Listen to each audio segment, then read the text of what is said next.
अगर 4 भाइयों में 3 भाई रोजगार से हैं, एक भाई बेरोजगार है, तो वो मिलकर उसका ध्यान रखते हैं।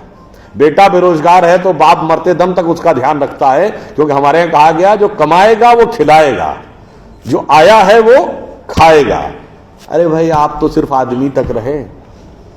हमारी ये सोच इतनी व्यापक थी। मैंने कहा ना, झूठ के पुलंदे कैसे रखे गए।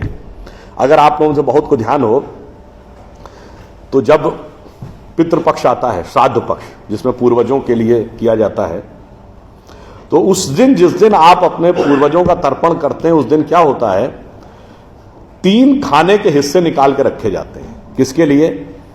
एक कुत्ते के लिए, एक कौवे के लिए और एक गाय के लिए। क्यों? हमारे यहां गाय देवतुल्य पशु माना गया है, हाईएस्ट पेडेस्टल पे है।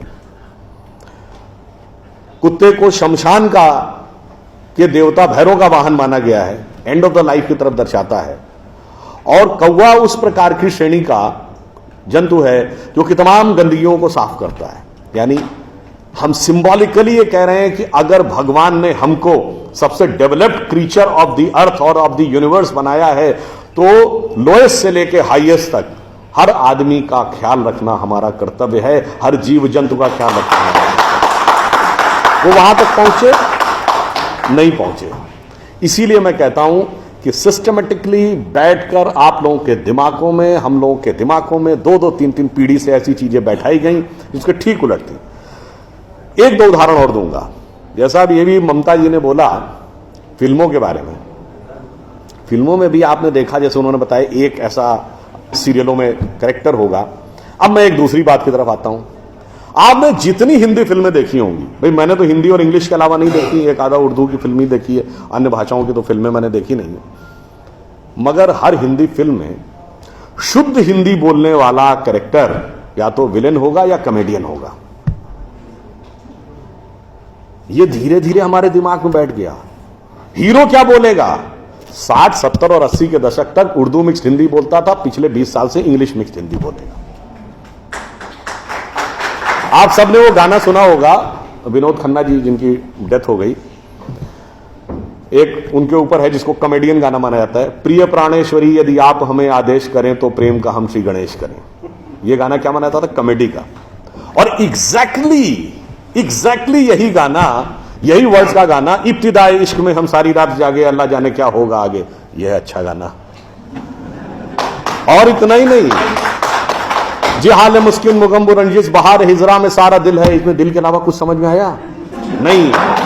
हिंदी के शब्द आ जाए, अरे साहब बड़ी कठिन हिंदी, बड़ी क्लिष्ट हिंदी कहां से ले आए, अगर साफ साफ उर्दू भी बोल दिया ये कहां ले आए, अंग्रेजी मिक्स्ड होना चाहिए। भाई अंग्रेजी मिक्स्ड होकर हम, देखिए ये सारी चीजें हम लोगों के दिमागों में बैठा ली जा रही हैं। हम कहां जा रहे हैं? एक छोटा सा उदाहरण आपको देता हूं। मैं किसी भाषा के प्रति सम्मान या असम्मान नहीं व्यक्त करना चाहता, एक तथ्य सामने रखना चाहता हूं।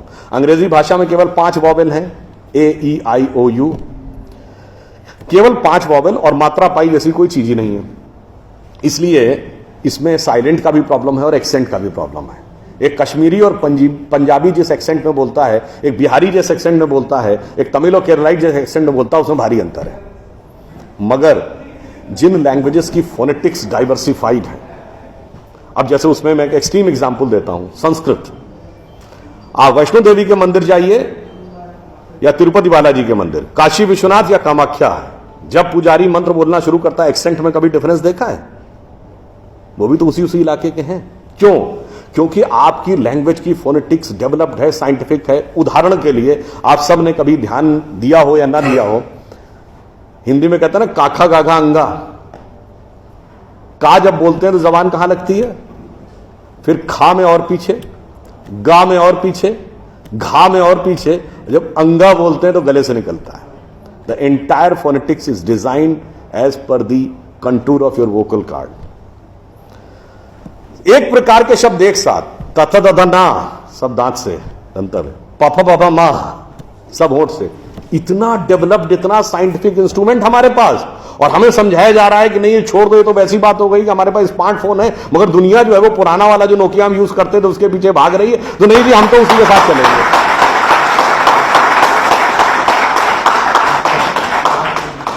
अंत में मैं एक बात और कहना चाहूंगा, हमें एक ये समझाया जाता है साइंटिफिक नहीं है, हम लोग साइंटिफिक नहीं है। साइंटिफिक एटीट्यूड से चलना चाहिए। मान लिया साहब, बिल्कुल साइंटिफिक एटीट्यूड से चलना चाहिए। मैं एक छोटी सी बात पूछना चाहता हूं। अभी एक विवाद आ गया, तो उस विवाद पर नहीं जाना चाहता। जो वो हज का सब्सिडी खत्म हुई तो कुंभ मेले का विषय आ गया। कुंभ मेला हम सब जानते हैं। कुंभ मेले का एक एस्पेक्ट आप लोगों ने कभी ध्यान दिया है? कुंभ मेला कितने साल में एक बार पड़ता है? 12 साल में। 12 साल में एक बार क्यों पड़ता है? क्योंकि वो जुपिटर की साइकिल पर आधारित है। बृहस्पति ग्रह हर 12 वर्ष के बाद अपना एक चक्कर पूरा करके उसी राशि में दोबारा आता है, इसलिए कुंभ मेला 12 वर्ष में एक बार पड़ता है। हजारों सालों से चला आ रहा है, ठीक है। तो इसका मतलब हमको पता था ना कि बृहस्पति की साइकिल 12 साल की है। इनको तो अभी 100 साल पहले पता चला कि बृहस्पति की साइकिल 12 साल की है। और उसके बाद हमको समझा दिया जाता है नहीं साहब हम अनसाइंटिफिक थे। अब आप एक और बड़ी मजेदार बात देख लीजिए। सूर्य ग्रहण और चंद्र ग्रहण पड़ता है तो उसका डेट और टाइम कौन तय करता है? सरकार घोषणा करती है ना, टीवी पे आता है, रेडियो पे आता है, अखबार में आता है। किस बेस पे आता है? नासा की फिजिकल ऑब्जर्वेटरी बताती है कि फलां तारीख को इतने बज के इतने मिनट पे सूर्य ग्रहण या चंद्र ग्रहण पड़ेगा, सोलर इक्लिप्स और ल्यूनर इक्लिप्स। मगर ये बताइए 1950 से पहले तो नासा की ऑब्जर्वेटरी नहीं थी। 1920 में जब अल्बर्ट आइंस्टीन ने रिलेटिविटी की थ्योरी दी, उससे पहले रिलेटिव मोशंस ऑफ प्लैनेट नहीं पता था। सॉरी, 1916 में। 1920 में एडविन हबल एक साइंटिस्ट हुए जिन्होंने एक्सपेंडिंग यूनिवर्स की थ्योरी दी, उससे पहले एक्सपेंशन ऑफ यूनिवर्स नहीं पता था। 1900 में मैक्स प्लैंक साइंटिस्ट हुए जिन्होंने लाइट की क्वांटम की थ्योरी दी, फोटॉन्स वाली, उससे पहले प्रोपोगेशन ऑफ लाइट ही नहीं पता था। 1897 में जे टॉमसन ने इलेक्ट्रॉन खोजा, उससे पहले आप मानते थे एटम अनडिविजिबल है। और 1633 में आप ये कहते थे, गैलीलियो को फांसी दे रहे थे इस बात के लिए कि उसने कहा सन रिवॉल्व्स राउंड द अर्थ गलत है। तो भैया आप 380 साल चल के जहां पहुंचे हैं, हमारा पंचांग तो युधिष्ठिर के जमाने से एज इट इज चला आ रहा है 5100 साल। मतलब ये लॉजिक नहीं है, ये तो साइंटिफिक प्रूफ। फिर भी हमें समझाया जाता है कि साहब जो हमने सोचा उस सब हम अनसाइंटिफिक थे, हम गलत थे। बड़ी मजेदार बात है। इन ए स्पैन ऑफ लिविंग जनरेशन, 50 साल में देखिए ये जो अर्बन नक्सल्स थे उन्होंने हमारे दिमागों में क्या क्या भरा और फैक्ट क्या था। 50 साल पहले जिस जिस चीज का मजाक उड़ाया गया वो चीज आज ठीक उसके उलट हो गई। 50 साल पहले कहते थे अरे यार ये अगर खेती करनी है तो mechanised farming, chemical fertiliser use करो। गाय के गोबर से कोई खेती होती है? आदमी चांद पे पहुंच गया, तुम गाय के गोबर पे पड़े हो। आज नहीं, ऑर्गेनिक फार्मिंग की तरफ जाओ। 50 साल पहले क्या कहते थे? अरे भाई ये जड़ी बूटियों फल पत्ती खाने से कोई इलाज होता है? नीम हकीम खतरा है जान। खाना है तो नई दवाएं खाओ, क्लोसिन, मेटासिन, टेरामाइसिन। आज आप क्या कहते हैं? नहीं, केमिकल नहीं, हर्बल मेडिसिन की तरफ जाओ। ठीक, आज से केवल 50 साल पहले आप ये कहते थे, जब हम कहते थे पेड़ों की रक्षा करो, जंगल की रक्षा करो, पहाड़ की रक्षा करो, कहते थे this is the reminiscence of a primitive tribal civilisation. आज 1992 के रियो डी जेनेरो से लेकर 2009 के कोपेनहेगन से लेकर 2016 के पेरिस तक आप कहते हैं नेचर फ्रेंडली डेवलपमेंट करो। भैया सब कुछ उलटता जा रहा है। जो हमने कहा, जिसका आपने मजाक उड़ाया, वो सब कुछ सही होता जा रहा। अब मैं एक और बात कहूंगा जिसका कि बहुत मजाक उड़ाया गया, शायद हम लोग कभी ध्यान नहीं देते। भारत में यह कहा जाता था कि ज्ञान प्राप्त करना है तो ध्यान लगाओ। संत महात्मा जाके गुफा में ध्यान लगाते थे, पीर फकीर जाके कहते थे इल्हाम हो जाएगा। लोग कहते थे क्या बेवकूफ है, हाउ इज इट पॉसिबल? ऐसा कहीं हो सकता है क्या कि जाके ध्यान लगाया और ज्ञान प्राप्त हो गया? If you want to attain knowledge you must outreach, understand the things, meet the people, visit the place, like what Darwin has done. अब 50 साल बाद मैं आपसे पूछता हूं, आपको न्यूयॉर्क टाइम्स अखबार पढ़ना है तो दो रास्ते हैं। एक, यहां से दिल्ली से न्यूयॉर्क की फ्लाइट पकड़िए, 16 से 22 घंटे लगेंगे डिपेंडिंग अपॉन योर फ्लाइट, और आज का अखबार कल पढ़िए। और दूसरा है कि मोबाइल पे डाउनलोड करिए खट से और पढ़ लीजिए। क्यों? आपके हाथ में डिवाइस है, जिसने डिवाइस बनाई उसने सॉफ्टवेयर भी बनाया है, और जिसने सॉफ्टवेयर बनाया उसने सपोर्टिंग नेटवर्क भी बनाया है। उसी ढंग से हमारा शरीर एक डिवाइस है, तो इसके अंदर मन, बुद्धि, चित्त, अहंकार और कॉन्शियसनेस एक सॉफ्टवेयर है और उसका कनेक्टिंग नेटवर्क भी है। बस नेटवर्क से कनेक्ट होना है और सब डाउनलोड है।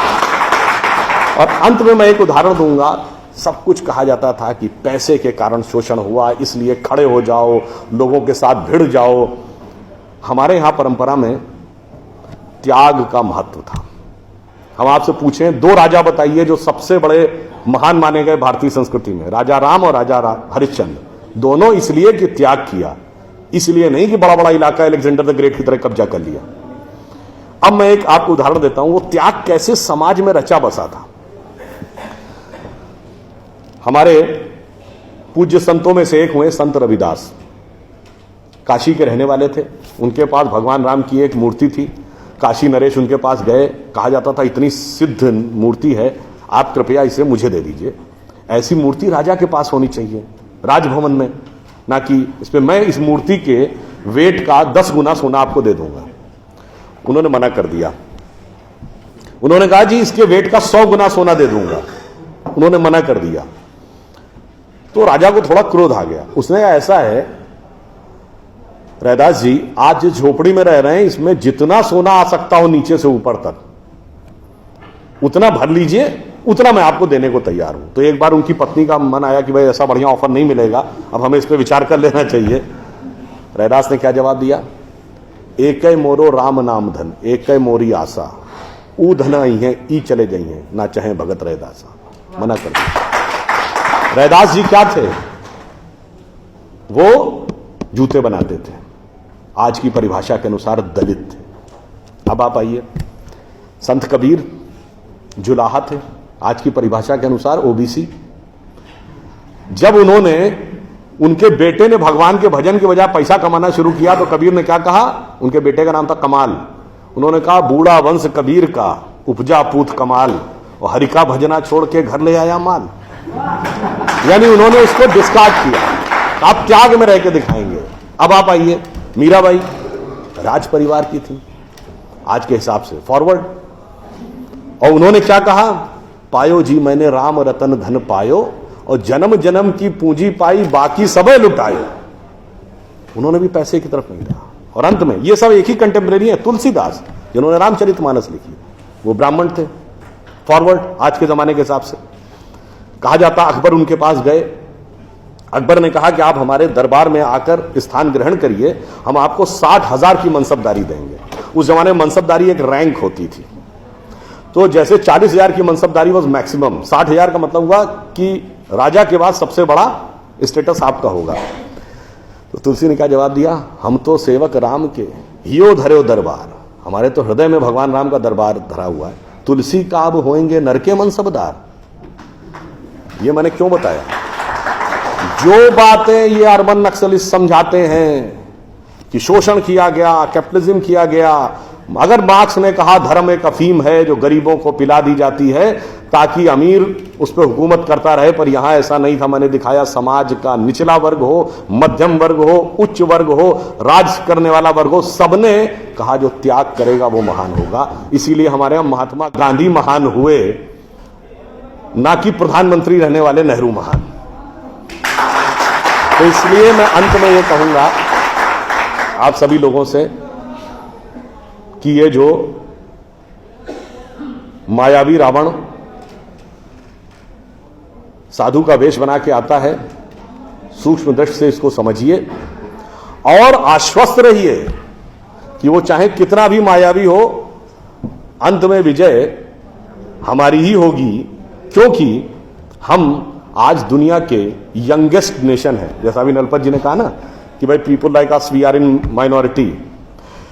हम देश दुनिया के सबसे युवा देश हैं, यह सत्य है, मगर यह अर्ध सत्य है। हम सबसे युवा देश और सबसे प्राचीन सभ्यता है। We are the youngest nation and the oldest civilisation.